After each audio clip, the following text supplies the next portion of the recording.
Hi guys, and welcome back to my channel. My name is Rita, and in this video today I wanted to take you through the roller coaster ride that I've been experiencing of my first trimester of pregnancy. So I'll take you through week by week, because I've written down in my trusty notebook of all the symptoms that I've been experiencing, a lot of them not so fun and not so pleasant, but I wanted to share with you what my experience of pregnancy has been like so far. And then at the end of the video, I'll also talk about my first scan. So this is known as a dating scan, which happens typically around week 10 to week 12. But for me, just because of the way the timings worked out and when I got my appointment, this happened towards the middle to end of my week 13. So that's essentially the latest you could have it in terms of certain testing that you can do. So I just made the cusp of that, but I will share with you my dating scan experience and also my very first photos and pictures of my baby.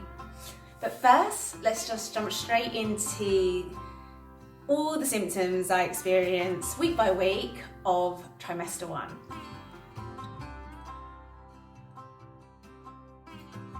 In my very first trimester and the very first week that I recorded, it was my 3rd week of pregnancy, and the main thing that I noticed for me was needing to use the bathroom quite consistently throughout the night.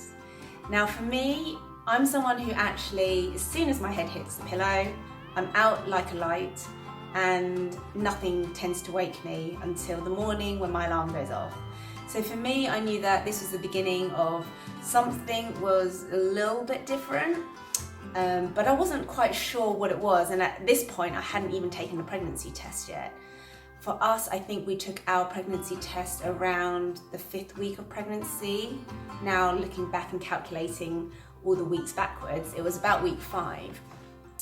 And so at week 3, which is the week I'm talking about, I just found it really peculiar that I was needing to go to the toilet constantly through the night. I was waking up 2, maybe 3 times, which, as I say, is super unlike me. So week number 4, it was a continuation of the toilet trips throughout the night. But this was the week I also started to experience lower back pain. Now, if you've seen my video of my pregnancy testing video, you'll know that I actually thought that me suffering lower back pains was because I was due to get a heavy period that month. I, again, at this point, hadn't taken my pregnancy test yet, we weren't sure, but it was, again, quite unusual for me to have any kind of period pain. So that was, I guess, now looking back, quite an obvious sign that something was a bit different with my body, something was happening. But at the time, I just kind of dismissed it and I thought, oh, I'm gonna get a heavy period this month. But as you know, if you've seen the video of the pregnancy testing, that never happened. And that was one of the reasons why we ended up taking that pregnancy test. So in week 5, an additional symptom that I was getting to the toilet breaks in the night and the lower back pain was also tiredness in the day. I think because of all the interrupted sleep, I was getting quite tired throughout the day, and it was really kind of affecting morning and my daily life, really. Not horrendously bad, but yeah, I was definitely probably a bit more grumpier than normal, and so people had to be a bit more patient and kind to me. Then at week 6, this is when morning sickness, or shall I say pregnancy nausea, kicked in. Now, I didn't know what pregnancy nausea felt like. I'm not someone who tends to get sick a lot, and obviously this being my first pregnancy, I didn't know what to expect. And I actually had to Google what pregnancy sickness felt like. And for me, the best way to describe it would be, it feels like motion sickness. It feels like you've been in a car and driving fast down a windy road for hours and hours on end, and you've just been rolling around in the car, and essentially it's that kind of feeling. Your stomach is doing somersaults and flip-flops all around, and you just feel really queasy all day long. And probably not eating anything doesn't help, but for me, I definitely didn't eat anything because I just felt like anything I'd eat would make me feel worse. But probably now looking back, not eating anything probably definitely made me feel worse. But yes, so this is when, week number 6 is when I had my first encounter of pregnancy nausea, which you'll notice is definitely a theme which continues throughout the weeks in my first trimester. In addition to this, I started to experience some nosebleeds. There was nothing too heavy or anything like that, and again, I don't normally suffer from nosebleeds, but I did tend to wake up in the morning with dried blood in my nose, so I know that I had a light nosebleed or a few drops of blood through the night, which had dried up by the morning. So it wasn't anything, it's not like I had like blood stains all over my pillowcase or anything like that, nothing like that. But yeah, that was unusual for me. Then moving on to week 7, this is when I started to feel a bit more bloated and uncomfortable. I kept on saying to my partner, I felt really round. I think I didn't really know how to describe it, but bloated, now thinking back to it, yes, is definitely a better word, more accurate description. But yes, I felt very round, and like after dinner and even as I went to bed, I just felt really uncomfortable, couldn't get into a good position in bed, sleeping. So yeah, feeling bloated and uncomfortable. The sickness was still quite persistent at this stage, and again, lots of trips to the bathroom throughout the nights. And also at this week, this is when I felt like my breasts were bruised. Didn't feel like they were getting bigger. It didn't feel like that they were swollen or anything. It just felt quite tender and like someone had punched me and I was bruised. So that wasn't fun. Then moving on to week 8, again, the bloating persisted, the morning sickness had increased.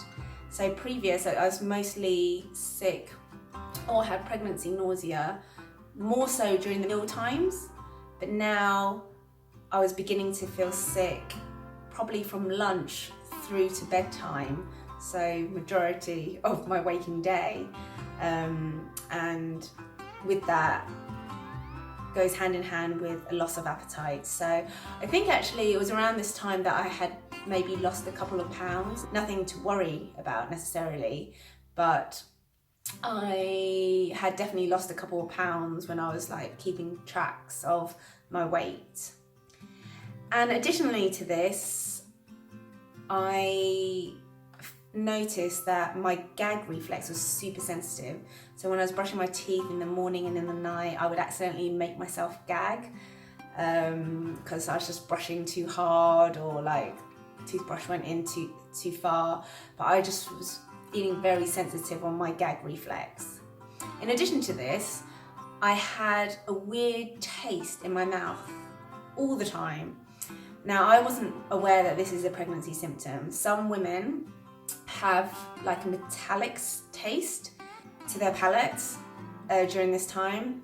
Some women, they have more of a sour taste all day long, and I fell into that category. So everything I ate felt a bit sour, and it just didn't feel right. It didn't taste right. And even though I'd be ordering something that normally I'd enjoy and want to eat, I just, with the loss of appetite as well at that stage and everything tasting a bit sour, I just didn't want to eat anything at this point, really. But a good trick actually is mints. And I did have packs and packs of polo mints that would help with the sour taste in my mouth. It will kind of just fade out that taste, and because the mint taste, it will be more strong, you'd taste that instead.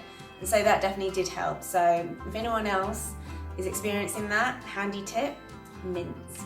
Then we're on to week 9. And in week 9, again, the lower back pain continued. And actually, a funny one is that my own driving caused me to feel sick. So my own driving caused me to essentially have like motion sickness, which is never good. My pregnancy nausea at this point had gotten probably the worst it had been throughout the first trimester. And just any kind of motion at this point was making me just not feel well at all.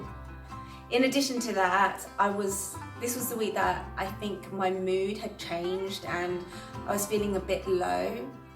I don't know why, I just felt a bit down in the dumps. There was no particular reason at all. Just, as mentioned, probably a change of hormones or an influx of hormones, I have no idea. But yeah, it didn't stay for too long. I just noticed that there was a good number of days throughout this week that I just felt a bit down in the dumps. So in week 10, my pregnancy nausea had increased. So now it was all day nausea, pretty much from breakfast through to bedtime, really. And I just, again, wasn't feeling the appetite to eat. I just didn't want to eat anything, really. And again, this was a couple of weeks that I was essentially losing weight. Not significant weight, but just a couple pounds. The sour taste in my mouth continued, which probably didn't help with me not wanting to eat anything. This is the week though that I actually started to experiencing feelings in my lower abdomen. And by the feelings, I mean tugging and twitching sensations. And it was quite strange the first couple of times that I felt it. I didn't really know what it was. I didn't know if it was something to be alarmed and scared about. Didn't know if it was something was happening to the baby that shouldn't be. But I think it's just essentially the kind of uterus growing and stretching, which I've now read up is obviously a good sign, and it shows that the baby is developing as it should and getting bigger week by week, day by day. So moving on to week 11, this was the week where I had a good week. I felt less sick. I was going to the bathroom less throughout the night, which meant I was being able to sleep through the night better and though feeling less tired in the day. The tugging in the tummy, the lower abdomen continued. However, despite having more sleep, or arguably better sleep throughout the night, I was still feeling quite sleepy and drowsy in the day.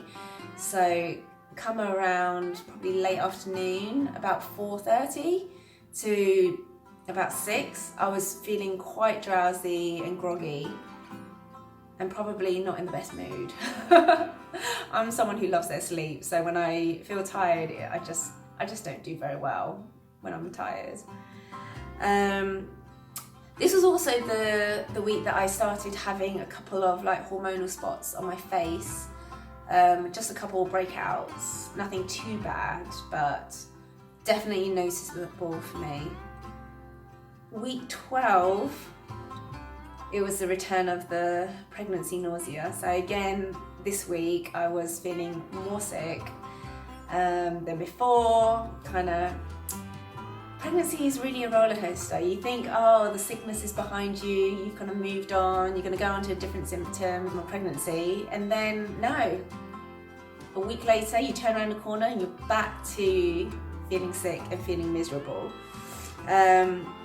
And I was still feeling very sleepy. Sleepiness and grogginess, for me, it was probably from lunchtime through to dinner time. I was just feeling really tired, sluggish. And this was the week that my appetite did slightly come back. I was beginning to crave jacket potatoes with cheese and beans. That was the only thing I could really stomach and eat. I don't know if it's just because it's carby foods. I just needed something, and it's just, you can't really go wrong with baked beans and cheese and jacket potato, really, can you? It's a good staple. So for me, it was beginning to eat a lot of those, but it made me feel better, for sure, definite comfort food. And then also I noticed this week that the baby hairs on my head, on these little corners here, they started to grow. And normally they kind of just get to this kind of length and then they stop, but they started to grow really, really bushy, and at one point they kept on kind of poking me, especially this side. They kept on poking me in my eyes because they'd just gotten to that odd length where it doesn't go up, it doesn't go down, you kind of have to clip it back. But yes, I noticed that probably my hair had gotten thicker and the condition of my hair was better, but also baby hairs are sprouting all over my head. That was one that I had actually read about previously, but until week 12 I hadn't really noticed it before on me. And so moving on to week 13, which is the last week in your first trimester, this was the week I was beginning to feel very sick. There was one day particularly that I just felt so sick and I just felt like I couldn't do anything. I needed to go to the bathroom more frequently again. This was the week, and therefore I had interrupted sleep. I was feeling super, super tired. My lower back pain had kind of come back. And I think that's, again, the shift of weight of my body, the changes in my body, or probably how my posture was, how I was standing, all of that contributed to the lower back pain. But also my breasts had become, again, more sore and more tender, more sensitive. So again, it's not like I had grown in breast cup size or anything like that, which is a shame. But I definitely felt like everything on my chest was just more sensitive. I'd also had moved from wearing a normal traditional bra, underwired bra, to a more of a sports bra, like a bralette, which was a bit more comfortable and a bit looser, especially around the rib cage, where my previous bras, around the rib cage, it was beginning to get really, really tight. So I definitely had to change from that. And that concludes my summary of my first trimester and all the symptoms that I've gone through. Did you guys have any symptoms that were different from mine? Or did you experience similar things? Let me know in the comments below.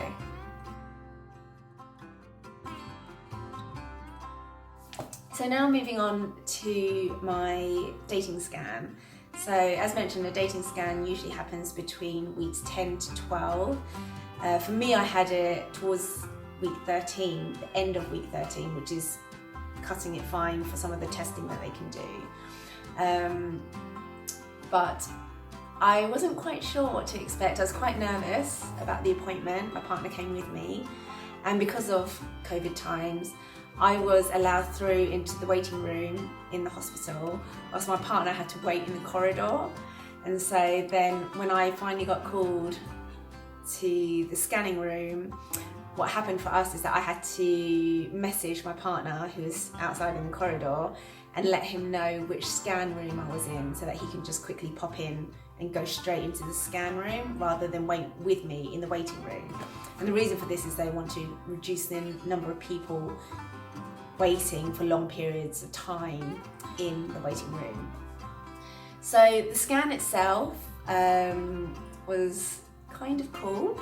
It was a really, really detailed and in-depth scan. So the sonographer, he probably took about 20 minutes scanning everything. There's essentially a checklist of all the things that they scan for, and it will include things like the heart, the brain, the tongue, the palate, the face, limbs, counting the limbs, kidney, liver, like the spine, the spine, and what else do they scan for? They just do checks on basically everything. I was actually very surprised at how detailed they'll go, especially because it's still quite an early scan, really. You're still in your first trimester.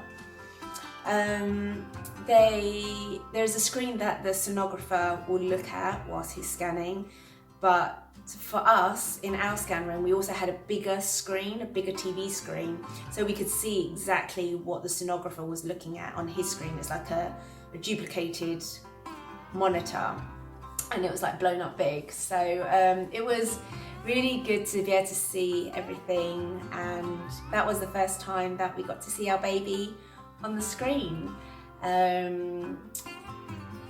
At this point in your dating scan, you do get an option to, if you want the baby to be tested for Down syndrome, Patau syndrome, and there's one other, which I can't remember the name of, but there's essentially 3 conditions that the sonographer can check for at this point. And so that's why if you have your dating scan after week 13, like week 14, 15, the testing that they do becomes less reliable, because the baby has grown, surpassing the checks that they can do for the testing. So in our case, we wanted to do those tests, and what they do is they measure the fluid in between the spine and the bottom of the neck as a profile, and there's certain brackets, so if it's within a certain range, it's deemed as okay, and if it exceeds that range, you could be at risk. And in addition to that, they also take a blood sample as well from me to again calculate the chances of your baby having these conditions once born. So it's not a test that everyone needs to do, or it's not a compulsory test. It's completely up to you if you want to do it all. So in the scan, what you get at the end of it is you'll get a maternity booklet where you keep all your maternity notes for all of your appointments. But also, and more excitingly, you will get photos of your baby, of your little one. So this is what my baby looks like at week 13, and you can see the head, the body, and then the hand and the little feet, and then that I believe is this part of the spine. So yeah, first pictures of our little one. So we're super excited. This wraps up the video. If you like this video, please give me a like, a thumbs up, and make sure you subscribe so you can find out all about my other videos that I'm posting, and you can stay updated with my pregnancy as I share my journey with you.